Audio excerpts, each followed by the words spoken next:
let's go ahead and look at the microblading that's going on our very own set.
Okay, that was so interesting to watch. Everybody, please welcome microblading and makeup artist, my friend, Sepi Balini. You can follow her on Instagram at Makeup by Sepi or on her brow page at Balini Brows. So thanks for coming on the show. That was so cool to watch, and her brows look amazing. We're gonna start off with a really quick 2-minute challenge. So you guys have all seen those like perfect brows drawn on hands and arms and all this crazy stuff. So we're gonna try that out and draw some brows and see who can draw the best brows on our forearm.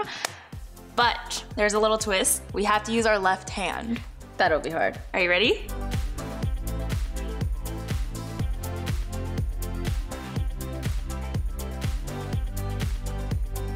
I gotta admit, I feel like mine is better. I did furry.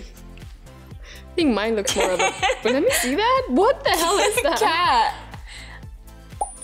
I think I won. So we just saw you microblade Julia. They look amazing. Thank you. Yeah, so we wanted to do some frequently asked questions because I know a lot of people want to know more about microblading. So what is microblading?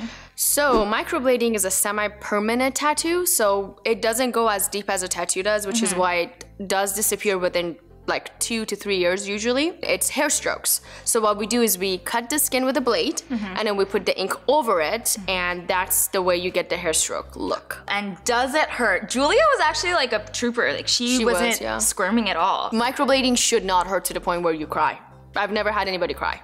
Never. That's a good thing. And I've microbladed a lot of people. I personally don't numb, and I've never had anybody tell me it's too painful when they can't like handle the pain. So yeah, it does hurt because I mean you're getting cut, but it doesn't hurt that bad. Who's a candidate, who's not, who can get microbladed, who would you recommend not getting microbladed? So people who have really oily skin, I don't recommend it on them. Oh, interesting. Really thick skin, I don't really recommend it. How do you know if you have thick skin? I can feel it when I kind of cut into it. So get a consultation, obviously. Yeah, obviously, yeah. Always a consultation. What is like a common misconception about microblading? What do people get wrong about it? I feel like a lot of people say that it does hurt or that you're gonna bleed a lot. Yes, that's actually one of the misconceptions because I have seen some people work where people were literally bleeding into their ear, and that's when you know the person doesn't know how much pressure they're supposed to put on the skin. So that's when you know they're going too deep. You do like different styles, like feathered brows or like bold brows, whatever you think. Well, microblading in general will give you more of a feathery look just because it's hair strokes. The school I went to, Eyebrows, is more of for a natural look. You could do bold brows, you could do shading as well as microblading, which will give you the tattooed look as well as the hair, like hair strokes. Personally, I like the look where it looks like you just have more hair. What should people be asking their microblading artist before they get into the chair? Can I see like fully healed results? Thank you so much. This was so helpful, and I hope that our viewers found it helpful as well. And definitely let us know in the comment section if you guys want to see any other behind the scenes looks on any other special treatment.